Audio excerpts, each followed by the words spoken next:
महसूस ये होता है दौरे तबाही है, महसूस ये होता है दौरे तबाही है, शीशे की अदालत में पत्थर की गवाही है। कातिल ही मुंसिफ है, कातिल ही सिपाही है। आपकी अदालत और आप ही जज बन जाएंगे। ये कैसा कानून देश के अंदर लेकर आए हो? ये जो कानून देश में लाने का काम हुआ है, एक बार आपको कह देना चाहते हैं, आज पूरे देश की मीडिया में मैंने रात बोल दिया था बहस चल रही है, फिर दोबारा कहना चाहता हूं, यहां नेशनल मीडिया है, सुन ले कान खोल करके कि ये लोकतंत्र है, ये राजशाही नहीं है। आप लोग अजर और अमर नहीं हो गए होगे, आप लोग ही रहोगे। जिस दिन हम सत्ता में आएंगे, एक घंटे के अंदर इसको उखाड़ के फेंक देंगे। और जहां जहां हमारी सरकारें हैं, अरे भाई एक मिनट सुनिए, जहां जहां हमारी सरकारें हैं या गैर बीजेपी सरकारें हैं, ये उन स्टेट के अंदर लागू नहीं होगा, चाहे जो कर लीजिए आपसे जो करना। आप फेडरल स्ट्रक्चर को तबाह करना चाहते हो, आप इस संविधान को रौंदना चाहते हो। ये महान बाबा साहेब भीमराव अंबेडकर के सपनों का देश है। बाबा साहेब के सपनों को रौंदना चाहते हो। जब ये वक्फ बिल पार्लियामेंट के अंदर पेश हुआ, आज आप लोग बहुत जोश के साथ नारे लगा रहे हो, लेकिन नौजवानों तुमसे भी कहना चाहता हूं कि तुम्हारे सपनों पर बुलडोजर चल रहा था और तुम सो रहे थे।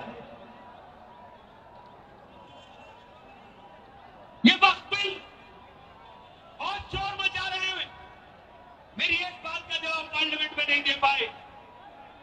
जब ये कहते हैं कि पसमंदा मुसलमान, जब ये कहते हैं महिलाएं, जब ये कहते हैं बच्चे, यतीम मिस्कीन, तब इनकी बातों पर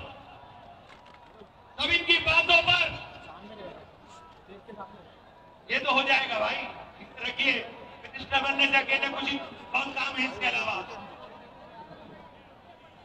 ये जब ये बोलते हैं प्रधानमंत्री और गृह मंत्री,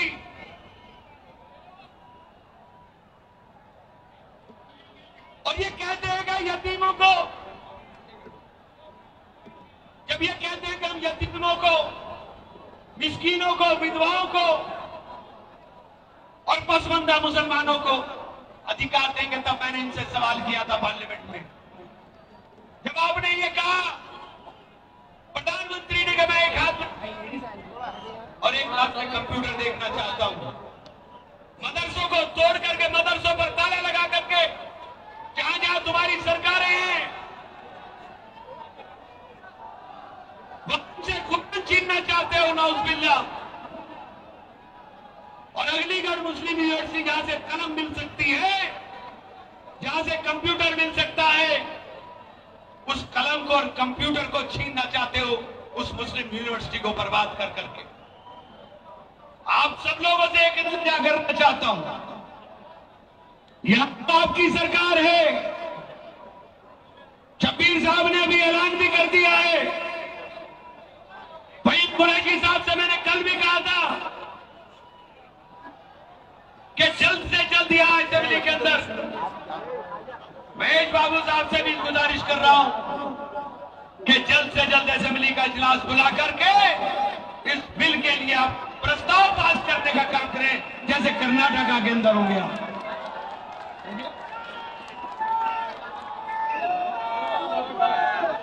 दोस्तों, तकलीफ हम कैसे लोगों को है,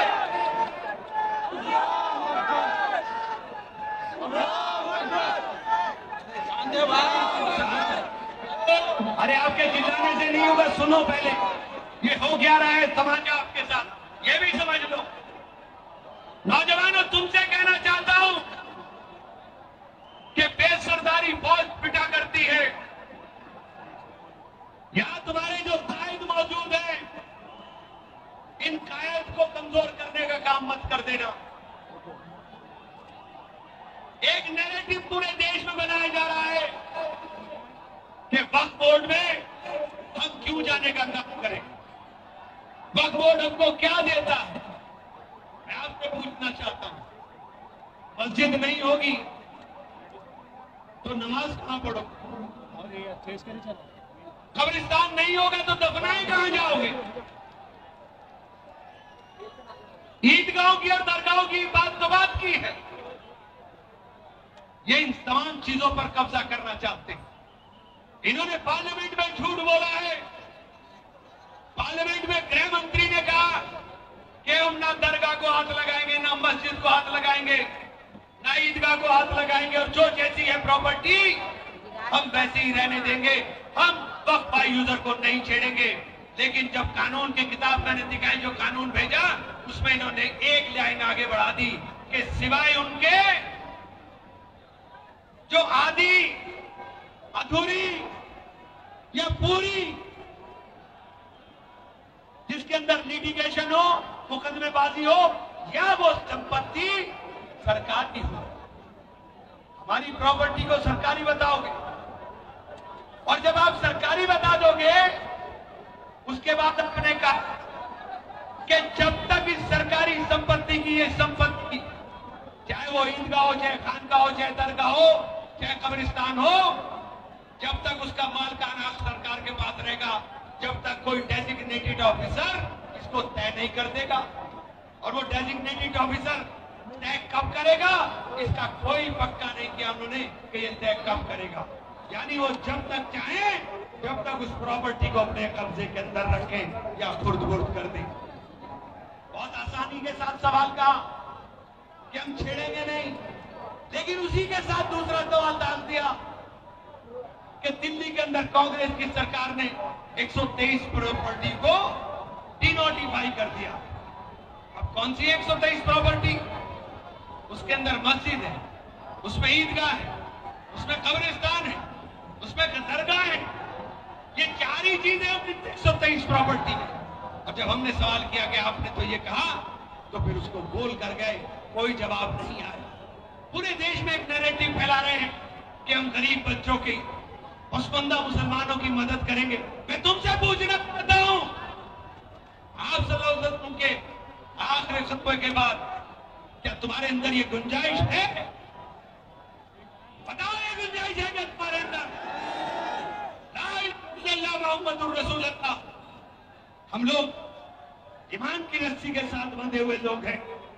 ये हमारे अंदर तोड़ डालना चाहते हैं, और डाल करके हमने पूछ लिया, चलिए आप इनके नाम लेकर के कर रहे हैं, इनके बताइए। आपने पिछले 10 साल से हमारे बच्चों की स्कॉलरशिप रोकने का काम कर दिया। स्कॉलरशिप कौन बच्चा लेता है? वो गरीब का बच्चा लेता है, वो मजदूर का बच्चा लेता है, वो पसमंदा बच्चा लेता है। आपने हमारी यूनिवर्सिटी को तबाह कर दिया। आप कलम देना नहीं चाहते। आप इस कानून में कानून रखा हुआ है, इस कानून में एक लफ्ज बता दीजिए जिसमें आपने पसमंदा मुसलमानों के बच्चों की तालीम के लिए, यतीम और मिस्कीन बच्चों के उत्थान के लिए, या गरीब और बेसहारा और विधवा महिलाओं के लिए आपने एक लाइन लिखी। एक लाइन नहीं लिखी गई, लेकिन पूरे देश में नैरेटिव फैला दिया। और कुछ हमारे तनख्वाहिए हैं, लगा करके, टोपी लगा करके आपको दिखाई देते हैं, ये तनख्वाहिए हैं, तनख्वाहिए जो सरकार की ढोल बजा रहे हैं, वक्त में लच्चा है। इन दोजख में भी जगह नहीं मिलेगी। ये मुसलमान से बड़ा हमला है, ये मुसलमानों पर इतना बड़ा हमला है। और ये बात आपसे इसलिए कह रहा हूं कि आज लड़ाई मुसलमान सिर्फ तुम्हारी नहीं है। ये हमला असल मानों में अगर किसी पर है, तो ये असल हमला इस्लाम के ऊपर है। और ये बात आज आपको समझ में आ जानी चाहिए। यहां तो ये मजबूत हाथ खड़े हुए हैं आपका हाथ थामने के लिए। उन जगहों की सैर करो, उन जगहों के लिए दुआ करो जिन जगहों के ऊपर रहना मुश्किल हो गया, रहना दुश्वार हो गया। नफरत की बुनियाद के ऊपर ये समाज को बांटने वाले लोग न समाज के लिए बेहतर हो सकते, न देश के लिए बेहतर हो सकते। और नफरतों की बुनियाद पर कोई मुल्क तरक्की नहीं किया करता। इसलिए आपसे कहना चाहता हूं, और एक बात आपसे कहकर अपनी बात खत्म करूंगा, और मेरी बात में अगर दम हो, वजन हो, तो मेरी बात की हिमायत करना। समंदर में जब तूफान हो, उस तूफान के थपेड़ों को छोटी किश्ती बर्दाश्त करती है या बड़ा जहाज बर्दाश्त करता है, फैसला तुम्हें करना। आज सियासत के समंदर में तूफान है और पूरे देश के अंदर आप लोगों को एक बात समझनी होगी कि अब वक्त आ गया है कि छोटी किश्तियों की सवारी छोड़ करके बड़े जहाज पर तैयार सवार हो जाओ साथी।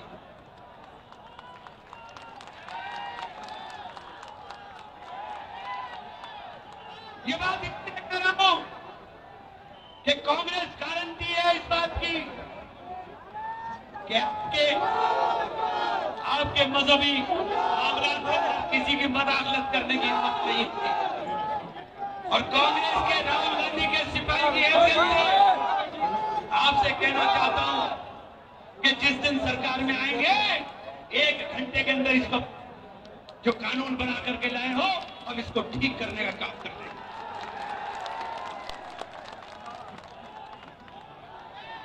हम किसी के समाज के किसी भी व्यक्ति के, इनका तो सपना था कि हम 400 पार आएंगे, हम तो 400 पार आए थे, लेकिन हमने किसी के सपनों को रौंद किया।